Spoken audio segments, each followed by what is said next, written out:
UNPAVED, Sean Salisbury here. We're bringing authentic, real stuff to you. Hardcore opinion. Sean Salisbury, former NFL quarterback. 29-year-old Sean Salisbury, his second start as a National Football League quarterback.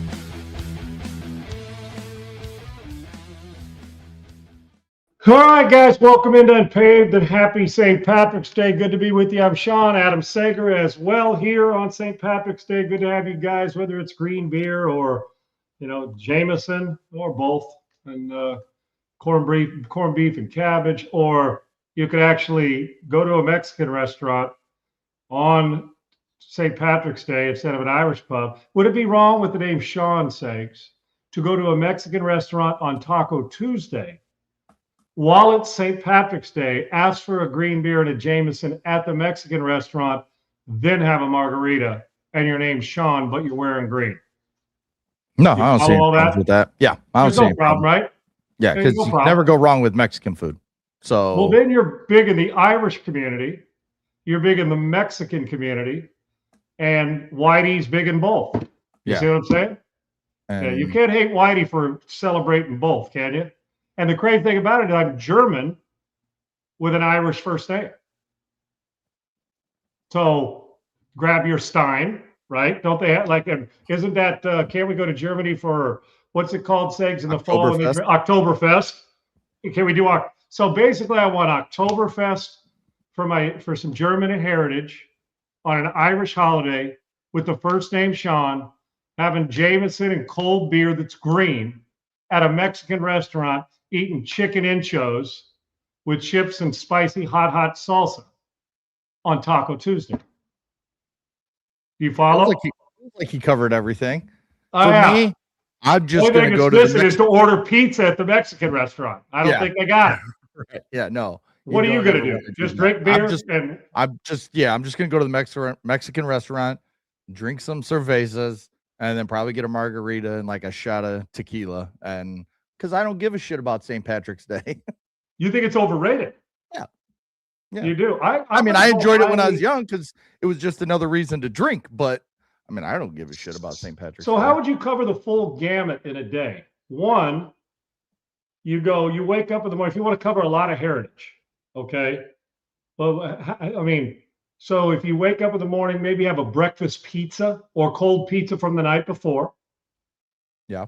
And then at lunch, maybe, I don't know, what are we missing here? What are we missing here? I got it. You go have yourself some Thai food or some Chinese food at lunch. Yep. If you like sushi, which I do, then you roll into the late afternoon, early evening, and then you do what I said: Mexican restaurant, first name Sean, Irish name, German background. You're going to get at the Mexican restaurant chicken anchos, chips and salsa, hot salsa, green beer, Jameson with a margarita, but also served in a big stein like you would at Oktoberfest, since I get some German heritage, even though it's Taco Tuesday on St. Patrick's Day. Yeah, I think. And wear green. Yeah, and wear green. Yep. Right, and hopefully a big thick ass Latina is serving you food. Right. Does that work? That makes everything better. Right. Always. It's dressed in a leprechaun outfit. Sure. Oh my gosh, we got a lot going on. USA and Venezuela will tee it up in the final tonight, which will be awesome. NC2A tournament set and ready to roll. We have some play-in games that Segs and I will talk about here in a little bit. Trades are still happening. The Denver Broncos are now, and we're going to get into the rest of the show as we roll along today. But let's just start there, Segs. Yep. The Denver Broncos are the best team in the AFC West on paper as we sit. The question is, do they have the best quarterback in it'll be year 3.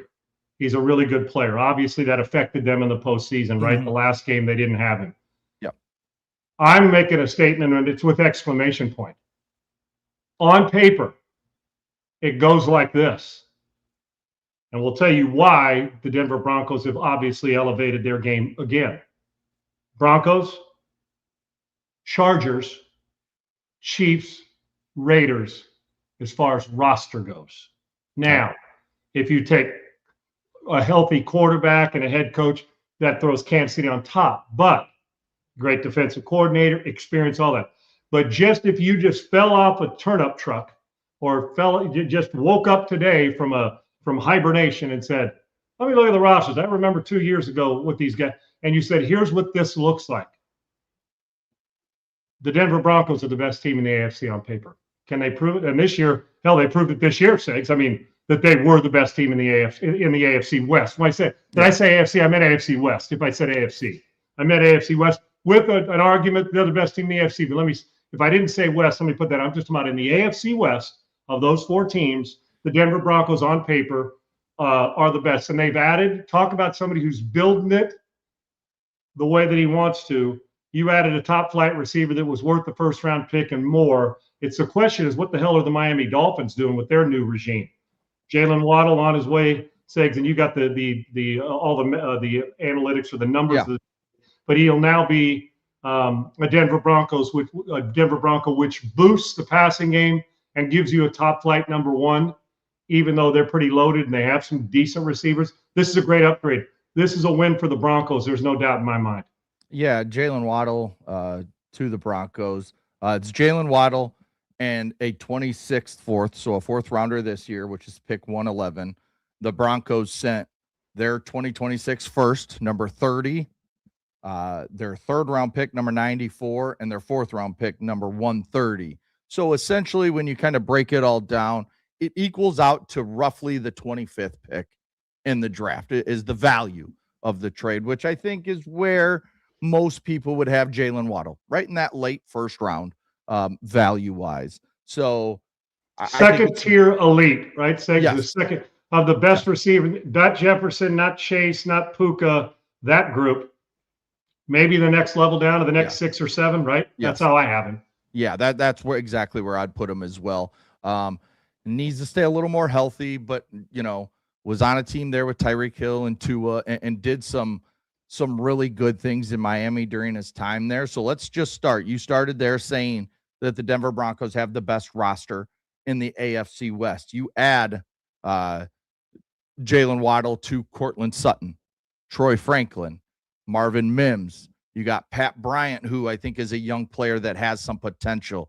You got Lil Jordan Humphrey out of Texas.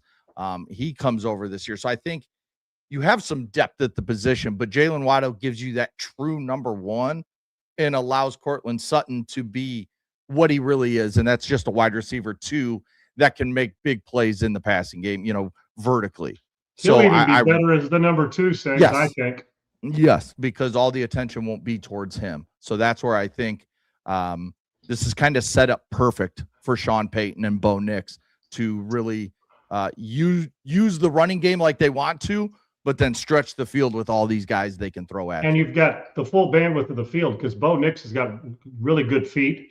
Mm-hmm. He can extend the play. You can go bootlegs on stretch. You can go inside RPO and the ball come out quick. There's a lot of things to like about what they're doing. And when I say I don't know what the Dolphins are doing, here's why. You shed the Tua money, okay? Even though you're carrying a lot of it on your salary cap, on the dead cap hit. You've got Quinn Ewers, which tells us that they don't think Ewers is the future, or that you don't go get Malik Willis. Mm-hmm. But the thing is, here's Willis, who's come along and reinvented himself with some help from his friends, meaning coaches, and really his talent's starting to shine like it was when he was at Liberty in school. But you make a trade for him, and I know you've got new people in there, and you're trying to get this thing done right. But my only question is, you're tearing down the very thing that you may need. That while Willis is a good player, you're getting rid of pieces that are going to help him be a better player. I understand the big picture, but on the urgent side, I know what they're doing. This is basically a fire sale, Segs, to start to build for the future. You already are probably building in the Malik Willis hall pass. Hopefully he'll elevate him, but you're building in the hall pass of, even if it doesn't, for the coach and the player, we got to give him a chance to grow into the position with these young draft picks and what we're trying to accumulate. Think like, it's not that pronounced, but think Oklahoma City basketball, Rockets, where you start to accumulate all these picks and you use those assets for something else in a very more minimalized way in the NFL, unlike the NBA, right? Where you're trading 4 first rounders for a guy and you're getting a guy only to trade him and move him on and cut him, all those things that go on with NBA trades. So it just, the Dolphins feel like this isn't a reset, dude. This is a complete redo for the Miami Dolphins. And I get it, but I wouldn't expect much from them. Matter of fact, as good as I think that Malik Willis can be, he's going to have to even be better, because weapons right now are not, they're at a premium, but they don't have a lot of them, and it's been diminished. They'll get some assets and maybe a couple years down the road. So the expectations for Dolphins fans, I wouldn't think would be very high in that division, especially the Buffalo and New England are going to continue to get better. So I hope, and I don't know about the sense it makes, would you have just played Ewers for a year? I think I saw you mention that on Twitter, Segs, and I was thinking the same thing. Play Ewers and say, well, we'll do it. But the truth of the matter is, if Willis is who we think he is now, you're not going to have to waste a draft pick on a high pick in the next few years anyway. So you'd be thinking other positions, because I think they think he's elevating now with some experience. He's already been kicked in the teeth like he was at Tennessee and overcome that, so he's got some toughness. I would expect him to play well. But if you're a Dolphins fan, don't expect much from your team. Be excited about the future. But as far as the present goes, I would start. I would start just setting your mind that we're not going to be very good for till like 2028. Yeah, and I mean, I don't have a problem with the Willis signing. I mean, you got him for. Oh no, I'm just talking about I'm talking about the people around him. That's my thing. Just, to me, I'm one that I always think, like, if you're going to do it, especially in the NFL, because you can turn it around so fast. And I get exactly what you're saying, and that does make sense. Of, hey, you bring him in, he's still just 26 years old. You think he has big time potential. If you're the Dolphins, that, you know, we can write it out with him now. He can get that experience that he hasn't really gotten in the NFL in his first 4 years, that he can really kind of take off with this experience and get better and better. And then when our roster's ready, you know, even if we have to sign him to an extension, boom, he's ready to go at 28 years old. And then you get another 6, 7, 8 years out of him, hopefully, is the plan. Oh, no question. Miami, I think that's how they're thinking. That's how they're thinking in their approach stage. It has to be. If I'm Miami, though, I don't stop here. Devin A-Chain, trade him. He's got high value right now, a very good running back that can help call Seattle and say, hey, are you interested? Call the Bears, who could use that speed guy, because I don't think DeAndre Swift, while he had a good year, he could be that guy that puts them over the top offensively with the loss of DJ Moore. I mean, you could do so many things with A-Chain, because so many teams would be wanting him, that I think you could get premium draft picks, not a first rounder, but maybe a second rounder and more. And then any other veterans that you have, Zach Seiler, good football player, defensive lineman, trade him. I just gather as many picks as you can, because like you said, Sean, carrying all that dead cap, they're carrying this year. And this isn't with the full Tua, which I would have done this year, but they split it up. They're carrying $165 million. It's crazy. Of their 301. So over half their roster is dead cap that are players not on their roster anymore. That's fireable offense by a front office, if you ask me. It just is. You just can't do it that way. Now you're hoping in the long run it works out. That's carrying, dude, can you imagine carrying that kind of money for somebody else? You know what I'm saying? Right. You're basically paying somebody else's mortgage while you're paying your own. You're not living in the house. It's the craziest thing ever, right? Yeah. I just, to me, and you mentioned, if you're going to go all in. Yeah. Fire sales, you don't just sell the master bedroom stuff, dude. You sell it all. Yes. And you start all over and build your new house, or buy a brand new one, or get a fixture upper, and you know how to, you're the contractor and you can do it all. You're the handyman. Mm-hmm. So for them, I love the way Willis's career has started to shape up, but it just on early return common sense thing, and you bring the guy in, and then you deplete the roster around him. But if you could see the forest through the trees that you're bringing it's the equivalent of bringing a high draft pick quarterback in as a rookie, letting him start and play his way through the stuff because you think he's mentally tough enough to handle it, which we've already seen Malik Willis go through that in a small sample size in Tennessee and come back and really rebrand and rebuild himself as a player and get better and not allow that to affect him. To me, that's the hardest thing to do for a young and older quarterback. I'm just telling you, and for all athletes and for quarterbacks in particular, is come out when everybody thinks you're a really good player, go through it when everybody thinks you're a hack. And they did when he left. They thought, oh, what a bad pick this was for Tennessee. And to be able to take the good and the bad, compartmentalize, flush it all out, not buy into any of it, and go to work and get with the right team and the right coach. And then when the opportunity presents itself and you got a $50 million quarterback in front of you, like he did in Green Bay, to perform when they call upon you, which is a backup's job, to play like a starter, period. And he did. And he's young enough now where there's still 2 contracts in front of him, Segs, if he plays well, big ones. Yeah. So this is good. He's just also has to have the mindset of, I'm a really good player. I'm going to elevate this guy. I'm going to take this first-round wide receiver and make him better if we draft one in the first round, and approach it that way. And they've got to have the patience to know that the paint job isn't going to be done for a couple of years, at least to get them back. And if they'll do that, it'll be fine. And fans and social media in my South Florida, you're just going to have to realize that you ain't going anywhere right now. You didn't go anywhere with the high price players. You ain't going anywhere now. Right. Just slow your roll and everything will turn out fine if that quarterback at least gets a little help. So I know we spent a lot of time, but that's a success for Denver. Where's the weakness? Not really. Dominant defense. Yeah. Can run the football. A multifaceted quarterback. You upgraded your wide receiver room. You got a Super Bowl coach and a hell of a staff. I don't know where the weakness is. You know what most people would say? Well, how good's Bo Nix? Well, if you've watched the last 2 years and you think Bo Nix is just a guy, then we've been watching different football, completely different football.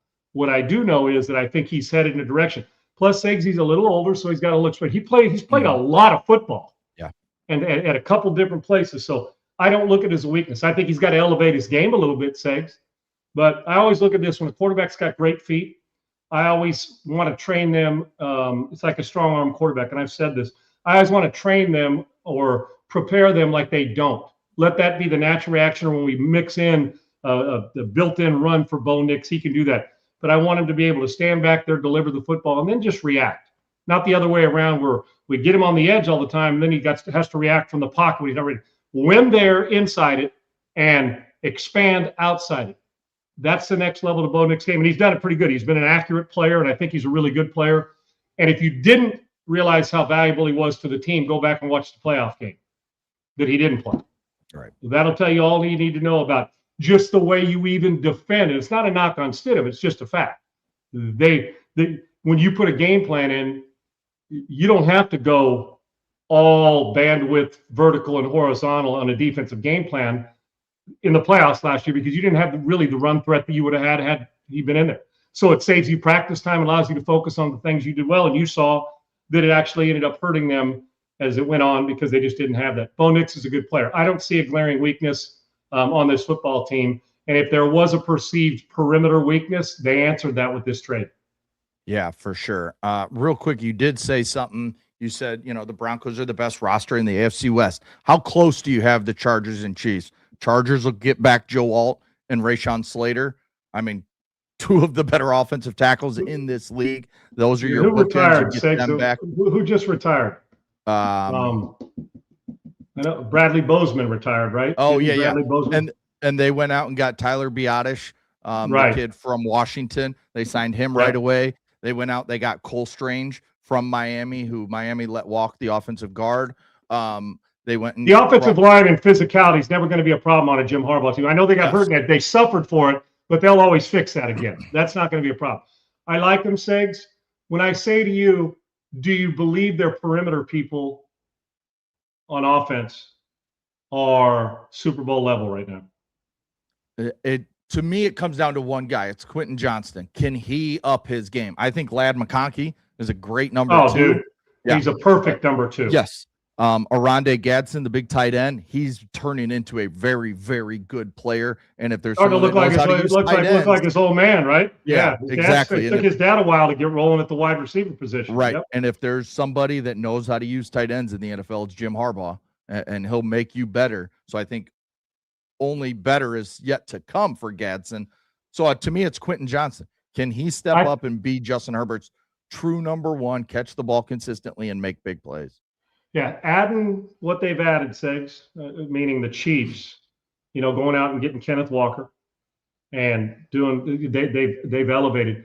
Put it this way, I think roster-wise that the Chargers and Chiefs are closer than the Chargers and Broncos. Okay.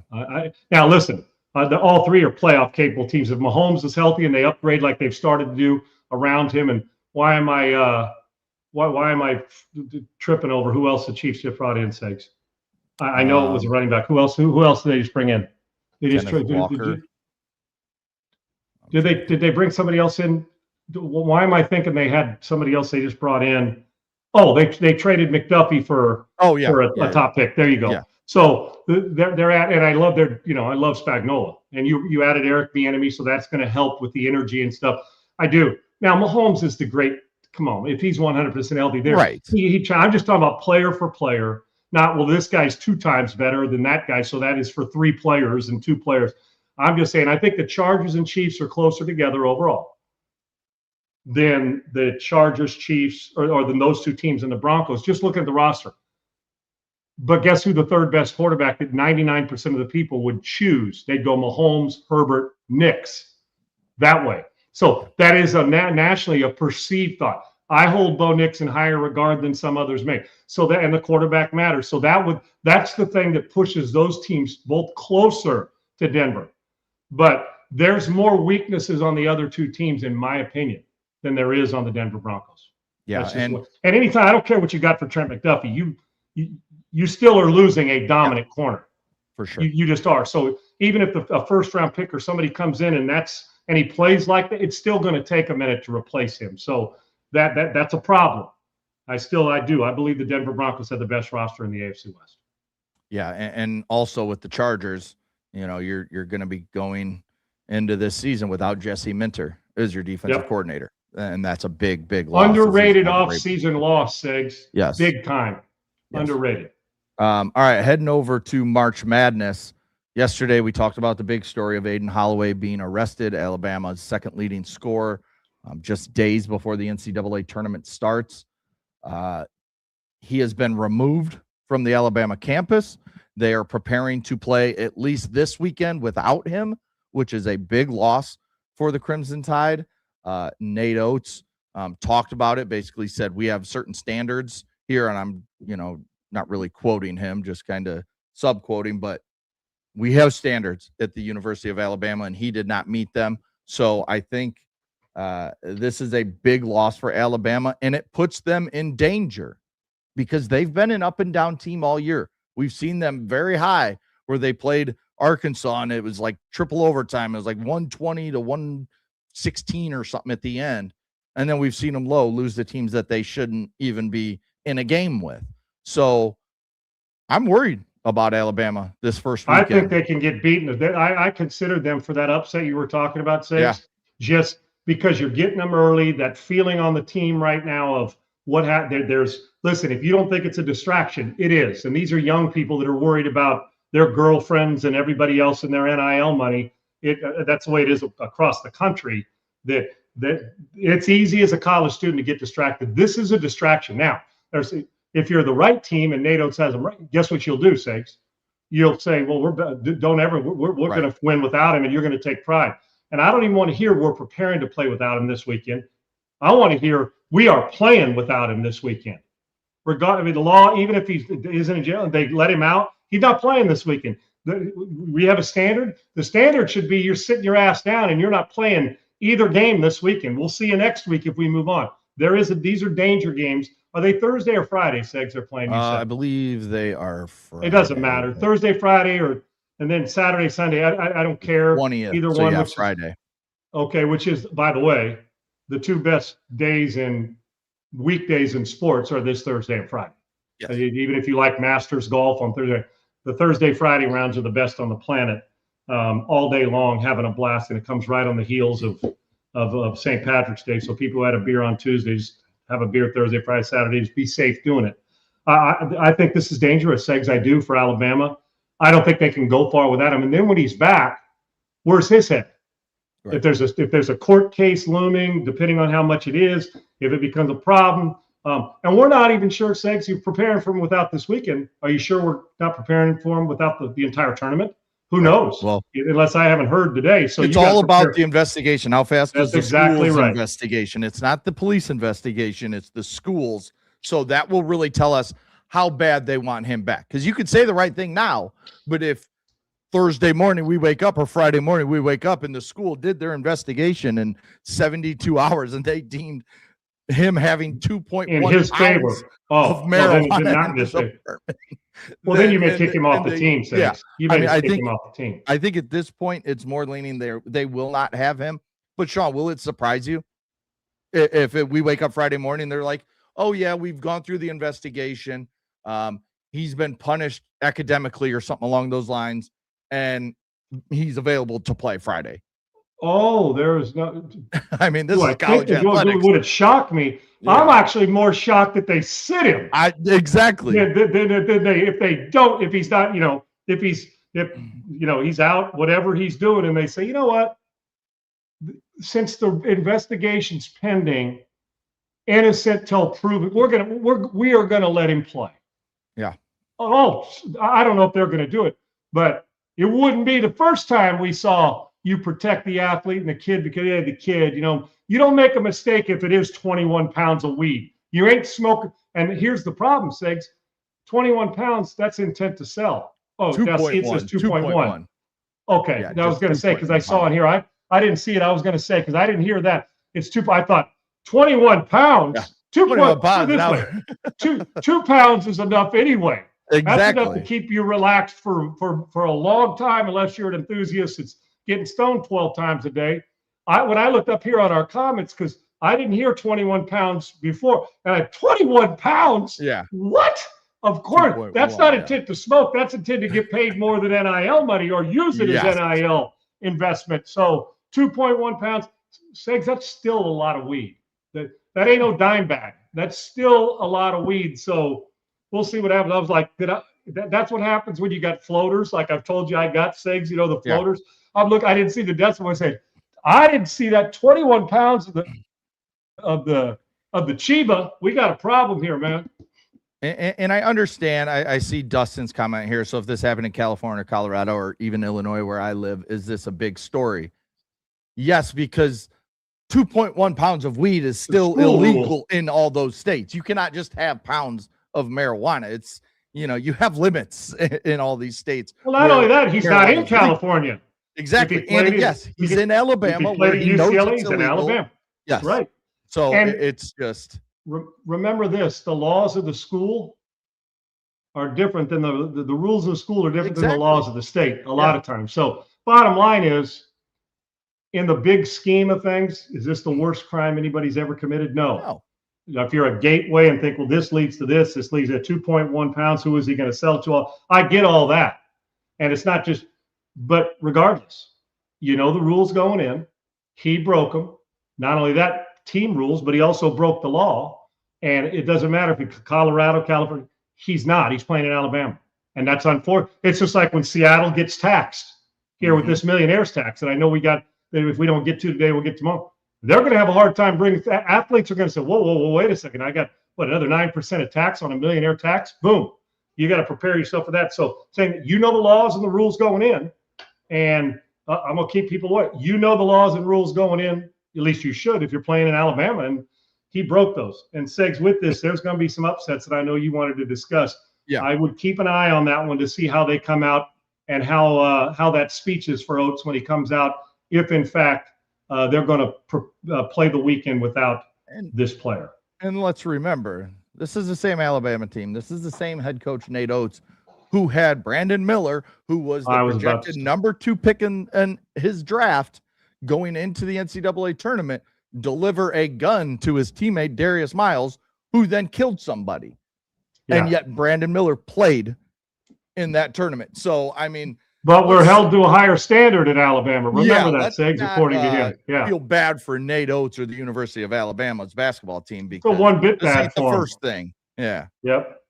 Like this. Just like you wouldn't feel bad if all of a sudden everybody at Georgia's team got stripped of their driver's license because 27 other guys blew it for you. Yeah. Don't feel bad. So what do you got? You got some upset, Segs, in this, or you want to wait till the end? I've been looking at this. I did one quick bracket challenge thing with some buddies, but I didn't really think through it. So I sat. I just did a little drive by, like you said. You can change it between now and then. But I got a few ideas that could happen. Yeah, I sat down this morning and I thought, when I consider upsets, obviously first round is the lower seed winning. But I always look at teams when I'm trying to pick upsets. I look at teams that I think can not only win the first round, but who can win the second round? Because that's how you win your brackets. If you can find that team that gets to the Sweet 16 or Elite 8 and you call it, that's how you can really win a bracket. So, I'm looking through this and there's some games that stand out. South Florida at Louisville. That's a 6-11. That game's on Thursday, early in the day. Sometimes we see those early in the day when you're one of the first couple games to get going of the NCAA tournament. You kind of can come out and maybe the stage feels a little too bright. And we've seen Louisville, who was playing good basketball early, kind of fall off towards the end of the season. I don't think they're as strong as I thought they were. I remember talking about Louisville on this show that I thought they were a team that could compete. Now with the way they've finished the season, I don't have them there. So Louisville is definitely a team that I have on upset alert. The other one I have here is McNeese State beating Vanderbilt. Yeah. That's the 12-5. I think that game is also Thursday, middle of the day at 2:15 Central. McNeese State is a team that is playing their best basketball. And Vandy is a team that is solid, but not outstanding at anything, in my opinion. The times I've watched them, I've just kind of been like, okay, they're solid. They're a good little team, but I think they're perfectly set up for a smaller school to come in and beat them.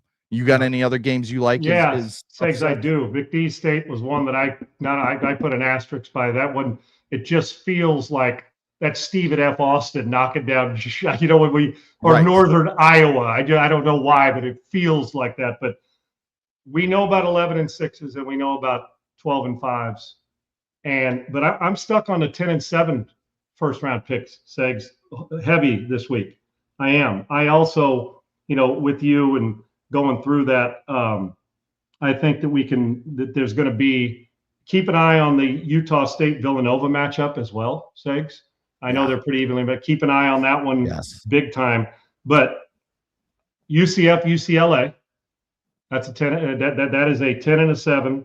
That I think UCF can win that basketball game, and that's in the Duke region.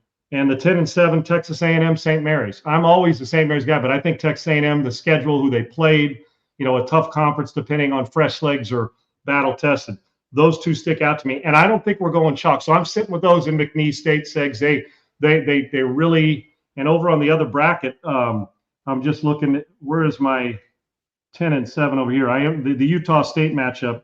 I have one more, Segs. Let's see. Oh, the Santa Clara. It's done. Santa Clara and Kentucky have a match. Aren't they playing? Yep. That's another 10. I don't know what it is, and I wasn't looking for it. I just went through each game and said, man, the chance.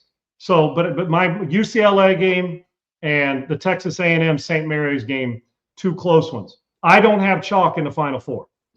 I think I believe, and it's going to bum Laura out. Keep an eye as it rolls along as we go through the University of Houston in their bracket, getting revenge on Florida somewhere in that tournament. It would be the Final Four, Segs, right? It'd be in the Final Four. I'm keeping a close eye on that one. When I say revenge, playing better, I have a hunch those two are gonna that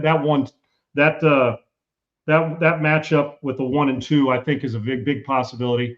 I think your Wolverines are ending up in it. I think Duke's going to be in the Final Four, but I think the University of Arizona is going to lose too. And along the way in their bracket, whether it's I've looked down, Segs, and I say, okay, keep an eye at somewhere the Gonzaga team Won't they run into? Aren't they in the same bracket? Segs? I was looking. I think it's. They're the 3 seed. I don't think Arizona is getting out of that bracket, or Segs. Put it this way: Gonzaga or Purdue somehow, some way end up representing that bracket. It will not be the University of Arizona. How's that? Okay, that's it. The Zags and Purdue in that bracket. So I got either a 3 or 2 2s with Houston winning, and I think Michigan and Duke get to the Final Four, and I think it'll end up being Gonzaga or Purdue in theirs, and I think the University of Houston will give Florida all they can handle in the end, and I'm taking Houston to get to the Final Four as we sit today.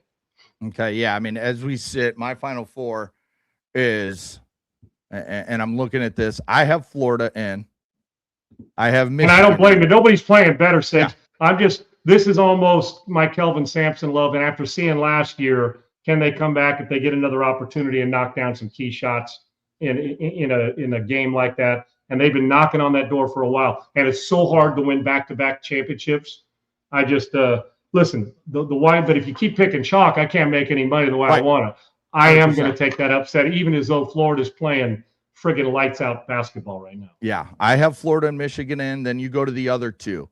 I've got a 5 and I've got a 4 in the Final Four. My 5 seed is St. John's. I think St. John's comes into this tournament hot. They have Rick Pitino, who is a weapon. I think they'll take out Duke early in the Sweet 16 and then, beat either Michigan State or UConn, whoever comes out of that bottom. I like St. John's with Ejiofor. Is just one of the best players in the country and is playing like it. And then in Arizona's region, I'm with you. I don't think Arizona wins. I've got Arkansas with Darius Acuff, who is my favorite player in the country. And they are playing really good basketball right now. I think they are dangerous as a 4 seed. I don't like them as a 4 seed. I thought they should have been a 3. I think, so you look at Arkansas versus Michigan, and you've got St. John's versus Florida. That's my Final Four. I think it's a strong tournament this year. I think there's a lot of teams that are really, really good. And I've been saying that all along. I've got Michigan, Duke, and Arizona as that top tier with Florida just behind them in their own. And then everybody else. It's a different egg, though, Segs, and Arizona's beatable. We saw that. And I think that Duke got screwed with their region. I think their region is so tough that I think somebody's going to get them, and I do think it's St. John's. And then I think Arizona is good, and they've put up some really, really good games, but they haven't seen anybody like Acuff, even though they see Dibansta. Nobody that controls the ball like Acuff in the Big 12 besides Flemings, but even he hasn't really shown up as much as I like lately in this season, late in this season. So I think Arkansas, St. John's can kind of be those upsets that get there as a little bit lower seed than the 1, 2, or 3s. Yeah, and Segs, speaking of that, and just to double down on your Duke stuff, they're really good, but you start to go through it. St. John's, no slack. Yep. Kansas, the ups and downs, but Kansas still has tremendous ability to go on a run. They're good enough to do it. Louisville's they're no pushover. I believe they're a 6 seed, Segs, if I'm not mistaken. Yep. And then you get all the way down, and Danny Hurley's team at UConn, he just understands clutch basketball like this. It should shock nobody, as good as Duke is. And you mentioned as good as Duke is, I get, but it should shock nobody if we walk out of this and UConn's in the Final Four. It should not, even though they're a 2 seed. I know we got Duke. They're the number 1 overall seed in the tournament. If UConn's able to get to the Final Four, you should not be shocked. And UConn's capable of winning the whole thing, man. They just are. Well, of course they are. Sean is a 2 seed, but they're not a 1 seed. It would be, quote unquote, an upset if they met. I'm just saying that Hurley's team, and like Florida, they seem to play right at the right time, Segs, normally. When they won their 2 national championships, they just were able to elevate at the right time. And quite frankly, in his second national title, I think it was, I can't remember if it was the first or the second one, Segs, where Danny's teams, they were burying people. Yeah. I mean, they had their foot on your throat the whole time. So it's capable. And so mine may be a reach with the Florida because of, I'm talking about in the Florida bracket because of Houston and the way Florida is playing. But there was a time when Houston was the number one team in the country. And then, that top 5 or 6 segs roll. And we've seen this consistency from both Florida and Houston. The way they're playing, you say Florida. But I can tell you this, that if they meet again, the physicality Florida will have to face for a Houston team down there. But Duke, even as the number 1 seed, that bracket they got to roll through. They didn't get any rewards for being the 1 seed overall in this tournament with the teams they got to roll through. There is no doubt. Yeah. They're hoping for early upsets by other segs so they don't have to see. They're hoping one of those teams we talked about gets knocked off like a Kansas in the first or second round so they don't have to deal with them.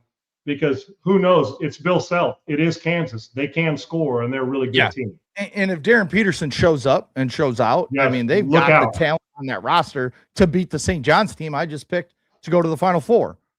Basketball is the one sport, segs, NBA and college, where one guy can take over a tournament. Yes. You don't need – if one guy's having that day, the rest of them can play average, and you can still find a way to win as long as those 4 guys that didn't play well on the offensive end are contributing, getting to the backboards, and contesting shots on the defensive end. You can still go. It is where one guy, we've seen it, can take over and get hot, and your team can roll through a 2 or 3 game stretch with a hot shooter. Yeah, it's going to be a very fun tournament. A point guard league, though, Segs, and it's not changing. It's a guard dominated. If you don't have good guards in the NC2A tournament, you will eventually get beat.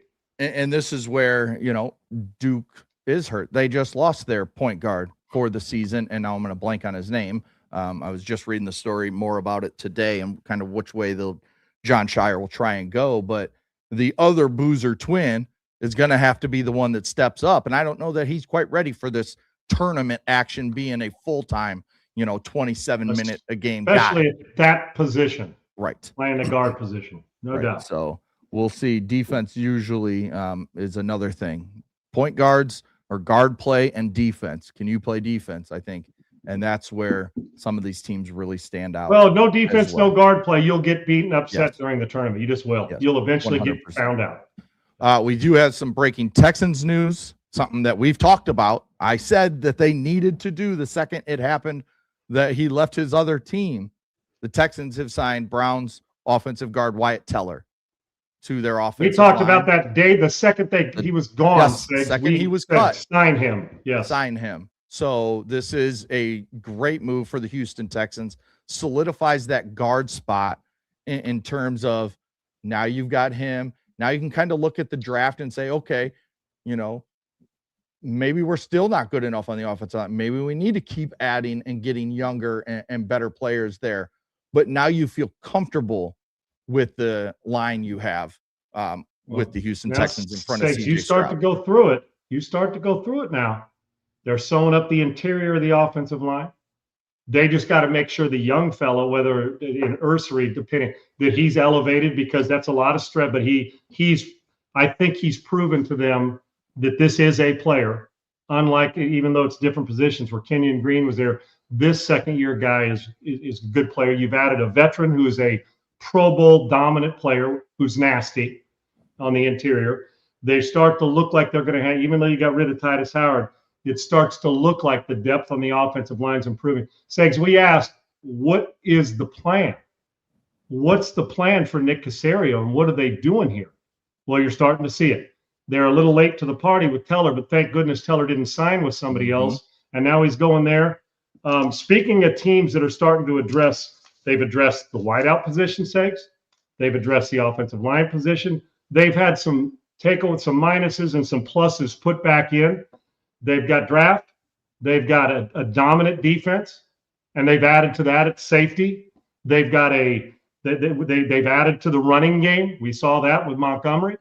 They've got and we know with Woody Marks, he proved that he can play. Segs, they're starting to look like the way an offensive line is supposed to look like. I'm not crowning them champions by any stretch, but we're sitting here kind of like, yeah, it's breaking news. He's a good player. This is a huge get for the Texans. Yeah. Considering who the guy is and where he's going in particular. This was a must. And we even said, and I did, Segs, and I think you agree with me, if I got to overpay, I may have to do that to get this guy. Yes. I'm willing to overpay a little bit for it. This is a monster move by them. Nick Caserio's plan this offseason. Now the key is paying Will Anderson and CJ Stroud. That'll be the next part of the capologist specialty, Segs, where you get those guys, because both are same year guys and both are the second and third pick of the draft. So we'll see. But I can tell you this, we always ask teams, what are you trying to do to protect your quarterback?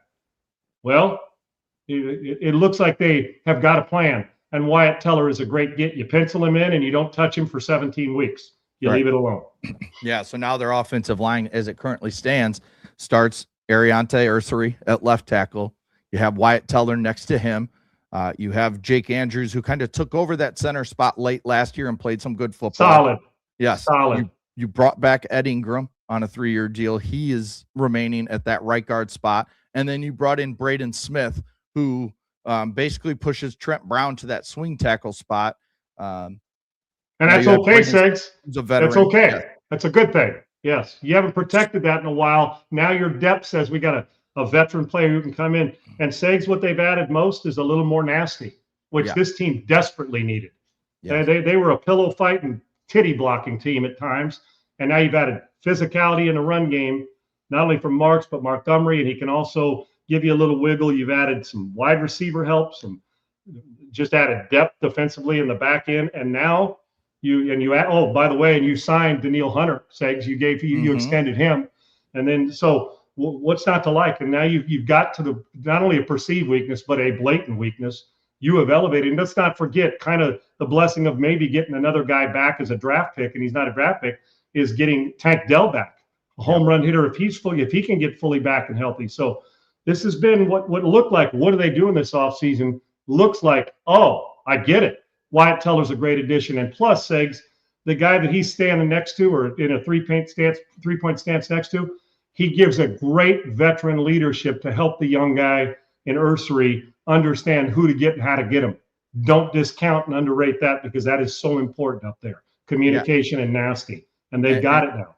And for the Texans, you have pick 28, you have pick 38, and you have pick 59, all in the top 2 rounds. So you can go in now with kind of the way you have your roster set up and go best player available. If you think it's, Jake Andrews may be your weak link, and maybe you don't really believe in him as a future starter, but maybe he can hold down the fort for a little bit, you go get one of the top centers in the draft. And you say, okay, even if he just plays, 4 weeks and then the rookie takes over, you get depth and you get a future addition at center, where it's very important to have that relationship with CJ Stroud.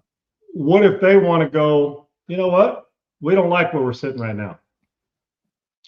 That second pick, what is it? You said 38, right?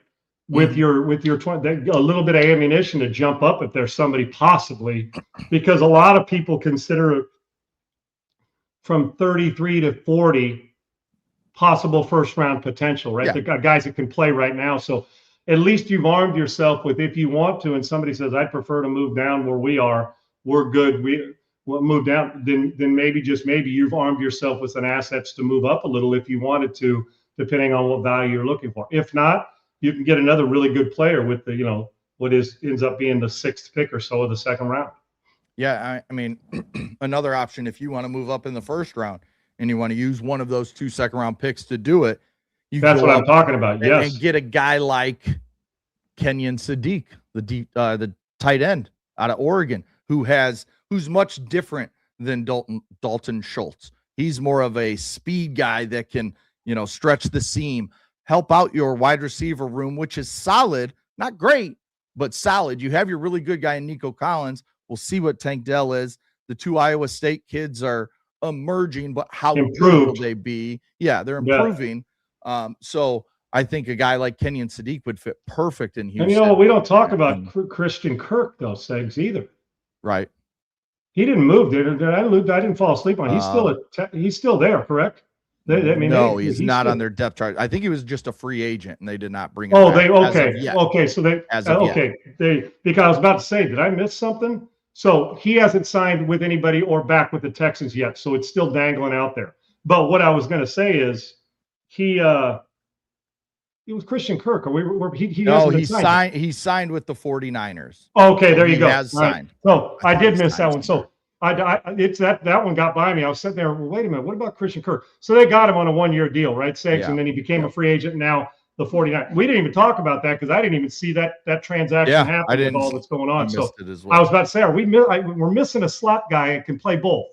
Oh, Christian Kirk. Well, it was one and done. Maybe Segs on the anticipation also that Tank Dell is going to get back and be healthy. And so that room, and who they just signed a receiver too, Segs. Who was it? They signed a receiver. We had what I'm looking at is Nico 10 Collins, days ago. Jaden Higgins is the Iowa State kid. Tank Dell, Xavier Hutchinson, Iowa State. Justin Watson, maybe that was it. Who did I don't know if they had him. Didn't they just sign somebody? I'm just looking at their depth chart. So yeah, I thought if you take Texans, I thought we talked about the Texans adding to their depth chart with Nico Collins. I could have swore we talked about a week ago, unless I dreamt it. Did they not just get somebody this offseason, a wide receiver? He's not a number one, but did they not just sign somebody? I'm trying to pull up Texans. Maybe we talked about that they could use another guy. I don't know about that. I'm going to try to pull it up while you're leading to the next signings. Maybe somebody on here knows off the top of their head, but because we get great comments. See, one thing I do know is what I don't know. I'm smart enough to know what I don't know. Foster Moreau, the tight end. That's the only offensive weapon they've brought in besides David Montgomery in trade. Okay, so who? To ESPN. This is according to ESPN. Okay, all right. No biggie. Sean, Either way, about a lot of stuff. It could have been another team. We have no idea. Yeah. Dude, for all I know, maybe it was the Pittman deal where he leaves, and then what are they going to do? The Colts in the same division? Who the hell knows? But yeah, I know this. Christian Kirk just adds a little depth to the 49ers. I didn't even see that deal come across the wire. It's not a massive deal, but I was going to say at least you'd have experience. But I think they're counting on those two young Iowa State receivers again, and for Tank Dell to come back and be ready to roll, who we know has a great relationship with CJ Stroud. I just saw this. We got some NFL schedule news. The Seahawks will kick off the 2026 season on Wednesday, September 9th. And then the 49ers and Rams will play in Australia and Melbourne on Thursday, September 10th. So we will have Wednesday, Thursday, Sunday, Monday, the first week of the NFL season. So that's interesting as we get a Wednesday game. I don't know about you. I am one that I am against. They're talking about doing a Wednesday night before Thanksgiving game now as well. Yes, right. I am someone, and I think we've talked in the past that I think we're on the same page here. I am someone, I don't need more days of football. I don't need a Tuesday, Wednesday. I don't need it every day of the week.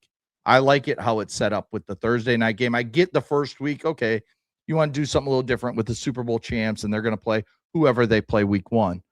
And then you're having the Australia game, which, I know we're doing more international games. But I don't need a Wednesday, Thursday, Saturday, Sunday, Monday games later in the season or anything. Just keep it how it is right now. I think it's set up good. When college slows down, you want to add some Saturday games?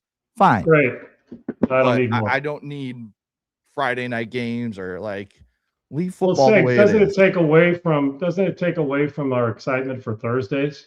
Yeah. On that day. I don't matter of fact, it's let's see, Wednesday, the night before Thanksgiving, sakes. Isn't it the biggest drinking day of the year? Yes. Yeah. Yes, it is. Biggest drinking day of the year. I understand drinking to watch football, but most people are having fun. Kids are back from college and all that. It's like, oh yeah, there's a game. I don't want it to be, oh yeah, there's a game on. I know more football is always better, but sometime oversaturated. By Monday, I'm so burnt out. The Monday night football game drives me crazy. And finally, we're getting to the point where we're not going to have 2 Monday night games. That's a good thing. We're getting to that point too, where they're not going to do that. I think it was ESPN. They're not going to do that. I don't think they're doing it this year, or maybe it's next year's sakes. But I know that the talk of just one Monday night game and putting that value on that's a special reserve for one game on Monday night. Yes. Real quick, one last thing I want to throw at you and kind of give me your opinion. The Eagles went out and signed Hollywood Brown to a 1-year deal worth up to $6.5 million. The Jaylen Waddle trade we talked about, we opened the show with for a first-round pick plus other picks kind of going each way. A.J. Brown. The deal never came to fruition with either the Patriots or the Bills, and those were the two teams that seemed to be jockeying for him the hardest. Now we see Jaylen Waddle go in a deal. There was discussions of A.J. Brown to the Rams in kind of an all-in, we're going for it Rams maybe final years of Matthew Stafford and Sean McVay with the Rams. There's been talk around. Did the Rams sign a receiver? Did the Rams sign a receiver? Rams might have signed a receiver. I'd have to look it up. But try to keep up with all this. Yeah. What's your thoughts on A.J. Brown, where things stand now? They add a receiver.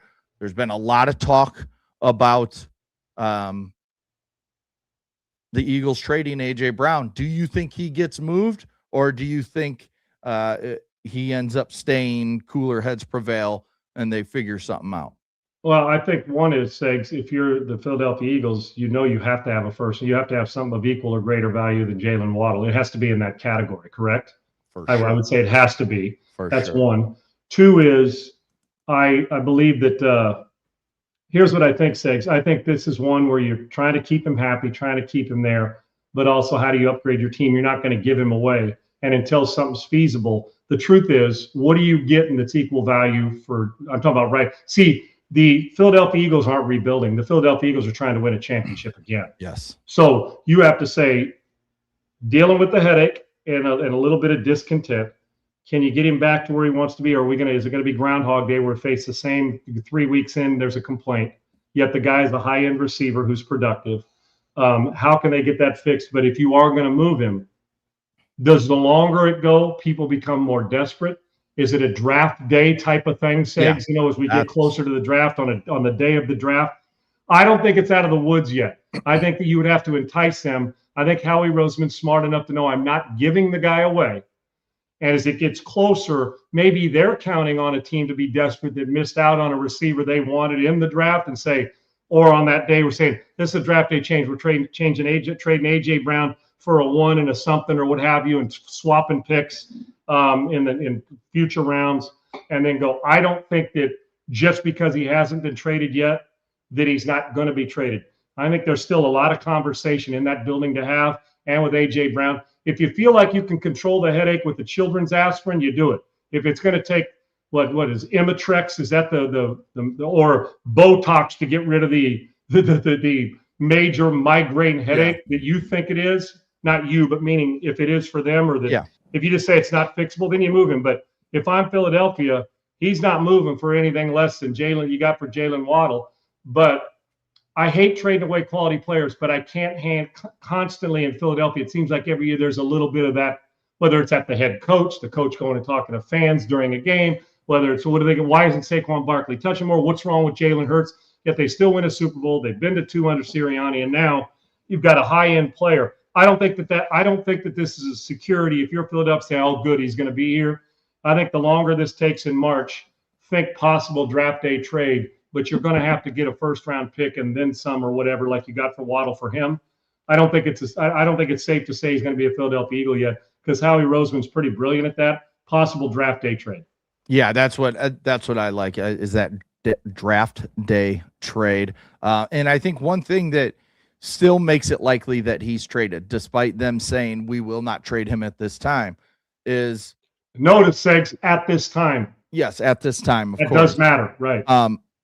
But the problem here with this whole thing is not changing, and that's the fact that A.J. Brown, basically, it's been put out there that he doesn't like playing with Jalen Hurts, because Jalen Hurts cannot throw the ball, efficiently enough deep to really utilize A.J. Brown like he could be used, and that's why Matthew Stafford can.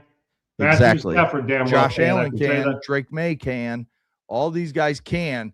Jalen Hurts, that's not what he's built for, and that's why it's been so loud, and that is not changing anytime soon in Philadelphia. Segs, if the Rams, that Rams talk, when I first heard it, I said, you got to be kidding me. The Rams are going that route too.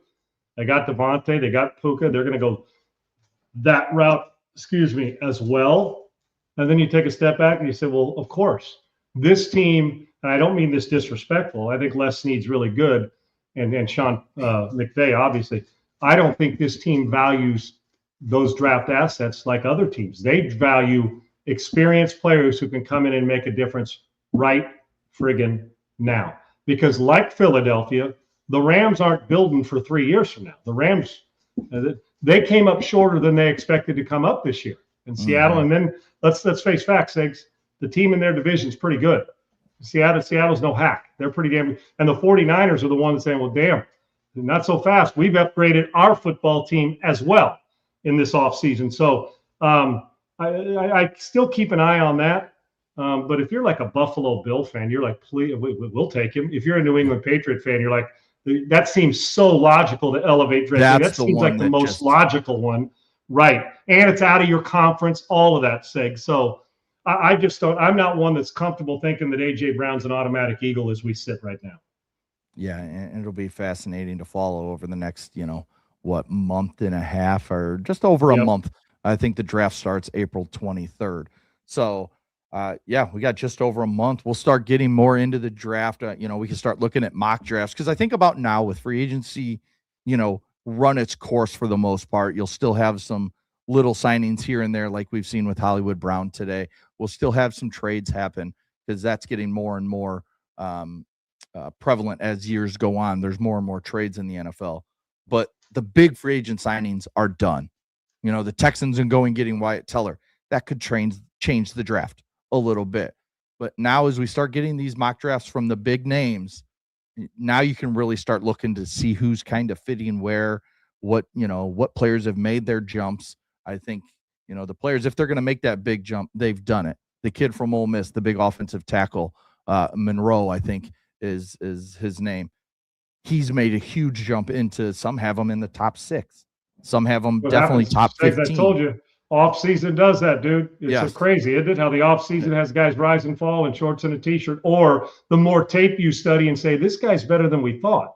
Or this guy's, you know what I'm saying? You now you start to do with a fine-tooth comb. You're hitting every little detail. And Segs, maybe tomorrow or this week at some point, we can talk about, as we sit, who's had the best off-season. Yeah, 3 or 4 teams that have had the best off-season. And yes, Dustin, the basketball tournament, and while don't tell this to Miami of Ohio or playing games, to me, the official start of the tournament. We get a pre-meal over the next few days.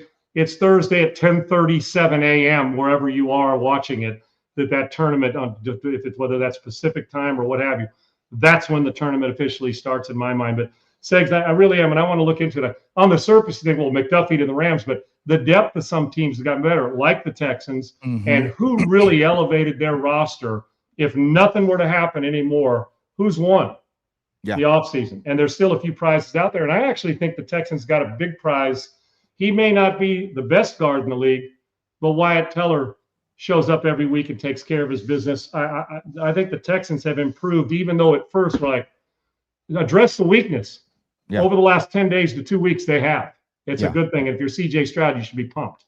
Yeah, so we'll definitely get into that. And then remember, Venezuela versus U.S. tonight. You got Eduardo Rodriguez. Who's throwing for us? Nolan McClain. So that's right. He'll come out. Duke and fireballer. He's really good. Come out and you'll see some bullpen a lot. You'll see a lot of arms. I think. Yes, you'll see a lot of arms tonight. It's going to be the bullpen style game, and you want to talk about a short leash. You walk somebody, you walk a guy and then throw a ball to the next guy on the first, and it's 1-0. Somebody from the pin's coming. Segs, maybe we can address this again tomorrow. Maybe it won't matter, and maybe it will because WBC will be over. Do you have a problem that Tarek Skubal with his approach to this? Or USA pitches a game, goes and pitches a couple spring training. And I know the commitments to the team, but it's still the country. I mean, we do that. And then he comes back in the dugout. He's not playing, but he wanted to celebrate with the fellas. Would you have wanted somebody else on that roster spot to come to him? He's in his uniform, standing in the dugout over their victory over, over Dominican. I love him. Boy, wouldn't you like to have him run him out there tonight, Saves? Wouldn't that be nice? For sure. So is it a bother you, or are you okay with it just because, hey, man, his team's first, but is it? Because I didn't see other, it's so weird too, Sigs, while you're going. Hey, man, you go back. I got one game. We're going to bring 2 pitchers here. This is this guy who was a late ad. No, these guys going back home. It's just odd because my whole thing is here's your team. Commit to showing up, and you're all here the whole time. So you don't have, unless you're hurt. Yeah. Then we got to replace you.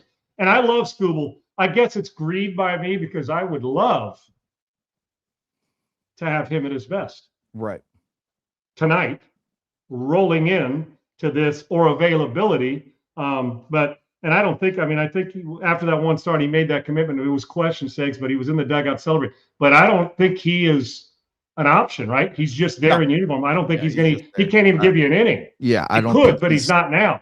Yeah, I'm pretty sure he's there, but he's not on the game roster. Right. Yeah. But he's in uniform supporting the guys because he was on it when it started. So it'd sure be nice to throw that lefty out there and say, whoa, he'd give me four to give me 75 pitches, 80 pitches like we saw Skeens give, and then give way to well, I can tell you this, if the game's close, who's not getting a night off? Right. They're all available, all arms. But Mason Miller will see the rubber tonight at some point. Yes. I can promise you. For sure. So, so we could talk about that Tarek Scooble situation. We could talk about the WBC timing. Do you like the timing of it? Could they play it different timing? I'm really into it this year. This is the most into it I've been. I love sitting and just watching it, and maybe it's just because I'm yearning for baseball to be back. Smoltz said today on an interview this morning, he said that this is the best USA team we've ever had. He thinks. Yeah, I think so, because you couldn't especially the everyday lineup before. Now it feels like most are committing. And guys, it's like I told you. I thought hockey would have an impact on this, Segs, and maybe it did, maybe it didn't, but it feels like it did just from the feeling.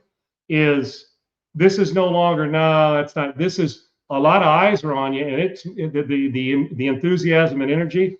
I think it's only going to go that way as opposed to this way on. Hell yeah, I want to be a part of this.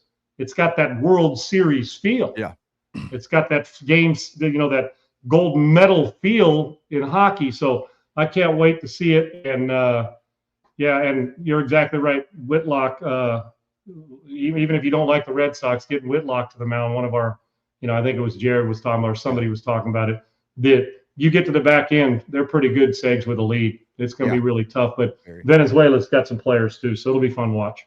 Very, very good. So, yes, remember tonight at 7 p.m. Central, 8 p.m. Eastern on Fox is Venezuela versus USA, and then on True TV, you've got the 2 play-in games.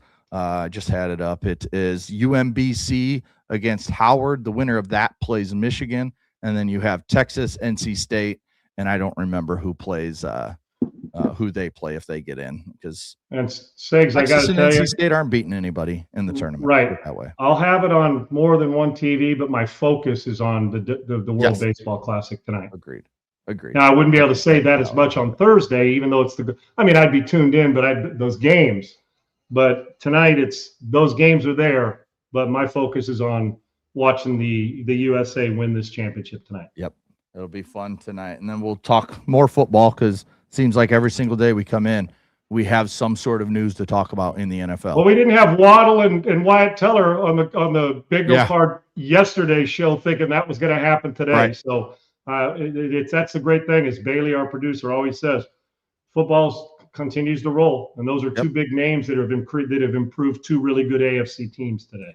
It's a 365-day-a-year sport, and that's what the NFL has created, and that's why they are so prevalent throughout the offseason, because the way they set it all up, and they've figured this out down to a T. Even after the draft, I don't do it, but people get so excited about the schedule releases, and then you got training camps, and I'm just like, I don't care, just get me to the season.